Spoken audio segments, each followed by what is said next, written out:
उत्तर प्रदेश के कृषि उत्पादन आयुक्त श्री दीपक कुमार जी, सचिव खेल श्री सुहास एलवाई जी, खेल विभाग के निदेशक श्री आरपी सिंह जी, आज के इस कबड्डी प्रतियोगिता में उपस्थित सभी प्रतिभागीगण और उपस्थित बहन और भाइयों, अभी हम लोगों ने ब्रह्मलीन महंत वैद्यनाथ जी महाराज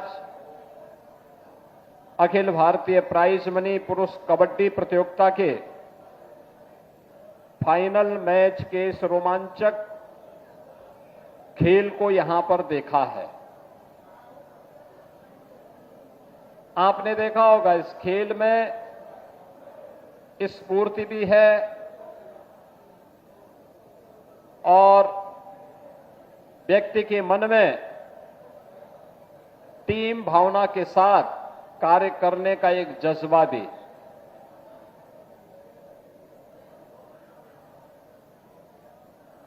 खेल और खेल संस्कृति कैसे हमें एक टीम वर्क के रूप में कार्य करने की प्रेरणा देता है, वह प्रत्येक खेल हम सबको उन भावनाओं के साथ जोड़ता है। भारत के अंदर प्राचीन काल से ही खेल और खेलकूद की प्रतियोगिताओं के प्रति व्यापक जागरूकता रही है। हर व्यक्ति के मन में प्राचीन काल से ही यह भाव रहा है और भारतीय मनीषा तो इस बात को मानती रही है कि शरीर माध्यम खलु धर्म साधनम, यानी धर्म के जितने भी साधन हैं उन सब की पूर्ति एक स्वस्थ शरीर से ही संभव है और स्वस्थ शरीर, एक निरोगी काया तभी प्राप्त हो सकती है जब व्यक्ति शारीरिक फिटनेस पर ध्यान दे। आपने पिछले 11 वर्षों के अंदर बदलते हुए भारत को देखा है। खेल और खेल संस्कृति के प्रति आम भारतीय के मन में प्रधानमंत्री मोदी जी की प्रेरणा से जो भाव पैदा हुए हैं, आज उसे मूर्त रूप लेते हुए देखा है।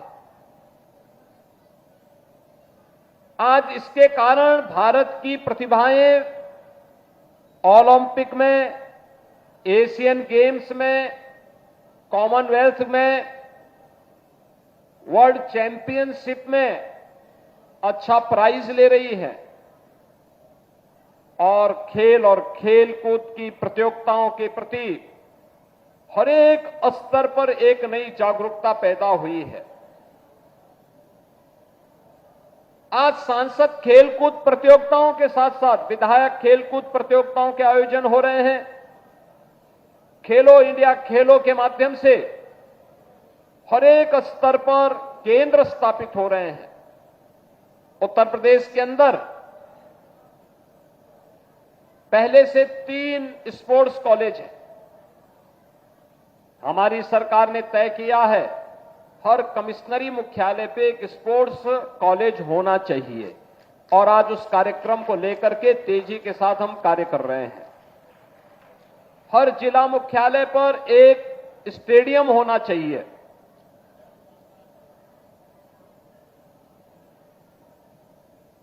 हर ब्लॉक लेवल पर एक मिनी स्टेडियम का निर्माण होना चाहिए और युद्ध स्तर पर इन कार्यक्रमों के साथ सरकार जुड़ी है। इनको लगातार इन सुविधाओं को बढ़ा रही है। गांव-गांव में खेल का मैदान हो, ओपन जिम का निर्माण हो,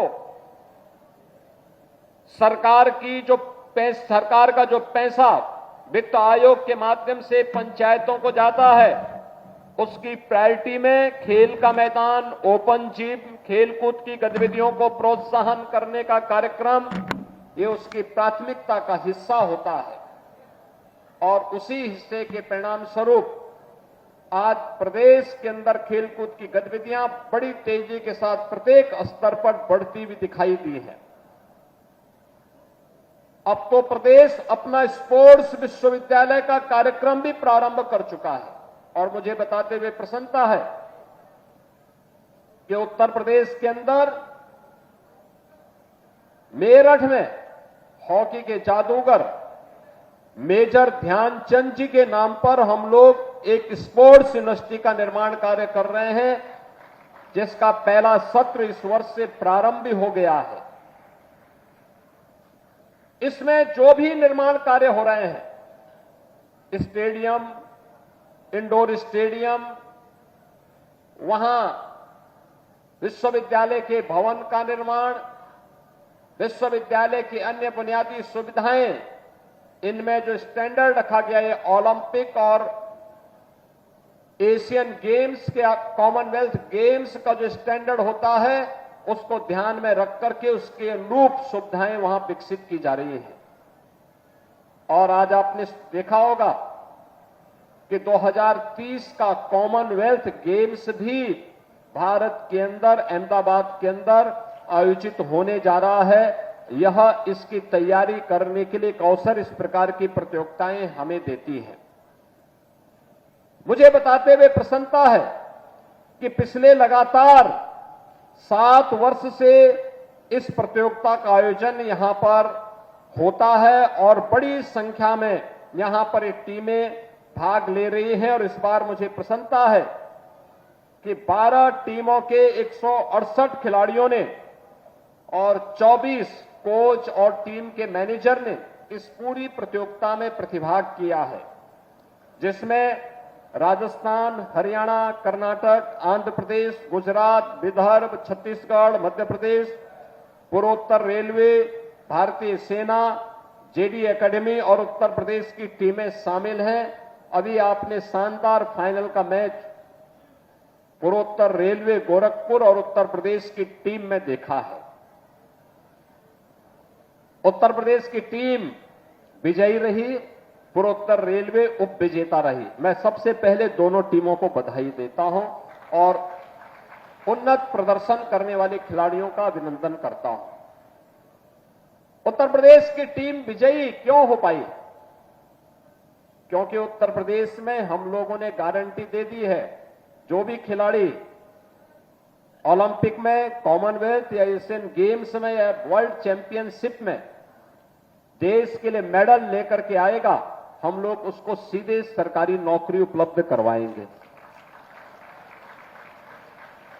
हमने डिप्टी एसपी के पद भी दिए हैं, हमने तहसीलदार के पद भी दिए हैं और अन्य महत्वपूर्ण स्थान हम लोगों ने अलग अलग विभागों में देश के अच्छे खिलाड़ियों को दिए हैं। और अभी हाल ही में आपने देखा होगा, हमारी सरकार ने यह भी निर्णय लिया है कि कोई खिलाड़ी किसी प्रतियोगिता में जाता है तो उस दौरान वह सर्विस का पार्ट माना जाएगा। उसकी छुट्टी नहीं, उसकी सर्विस का पार्ट हो गया, यानी वह अपनी सरकारी ड्यूटी का निर्वहन कर रहा है जब वो देश के लिए खेल रहा है।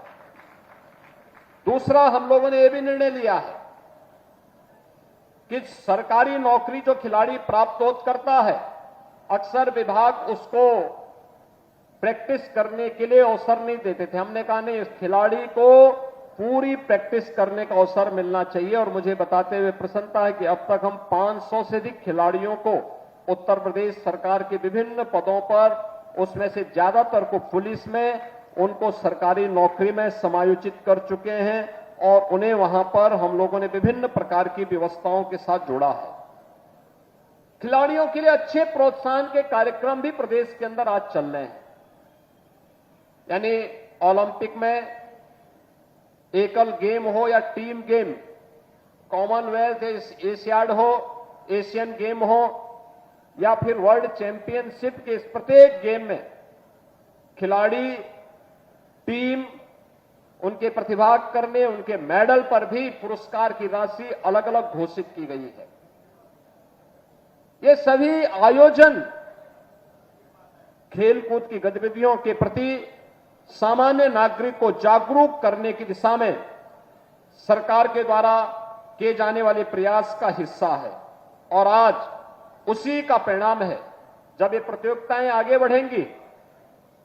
और मुझे बताते हुए प्रसन्नता है, आपने क्रिकेट लीग के बारे में तो सुना होगा, अब तो कबड्डी लीग भी हो रहे हैं और इतने लोकप्रिय हो रहे हैं, बहुत लोकप्रिय। इसमें देखा गया कि इतना लोकप्रिय खेलों में से लोगों ने कबड्डी को माना है और वो सचमुच एक अभिनंदनीय प्रयास है।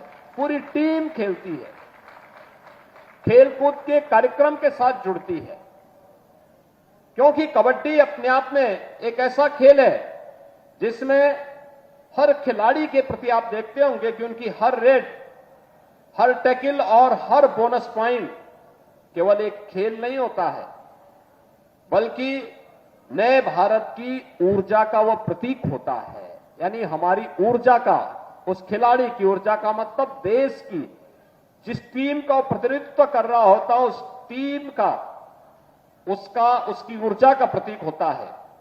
हर खेल हमारे युवाओं की स्फूर्ति, उनके अटेंशन को और उसके त्वरित निर्णय लेने की क्षमता और उसके आत्मविश्वास को भी विकसित करती है। खेल सिखाता है कि सफलता सामूहिक प्रयास से मिलती है। खिलाड़ियों में सहयोग, अनुशासन और जिम्मेदारी का भाव स्वाभाविक रूप से विकसित होता है और इसी के लिए आदरणीय प्रधानमंत्री जी ने देश के हर नौजवान से अपेक्षा की वह किसी न किसी खेल के साथ जुड़े, किसी न किसी खेल के साथ जुड़े, क्योंकि खेलोगे तो खिलोगे, अपने लिए भी, समाज के लिए भी और देश के लिए भी। मैं एक बार फिर से अभी इस प्रतिष्ठित प्रतियोगिता में फाइनल मैच जीतने वाली टीम को बधाई देता हूं। उप विजेता टीम को भी मैं हृदय से उनका अभिनंदन करता हूं। खेल का अच्छा प्रदर्शन उन्होंने किया, लेकिन और अच्छे प्रयास के साथ हम आगे बढ़ेंगे तो बेहतर परिणाम आएंगे। आप सभी को मैं एक बार फिर से बधाई देते हुए पूज्य महंत वैद्यनाथ जी महाराज की स्मृति को नमन करते हुए आप सभी के प्रति अपनी शुभकामनाएं देता हूं। धन्यवाद। जय हिंद।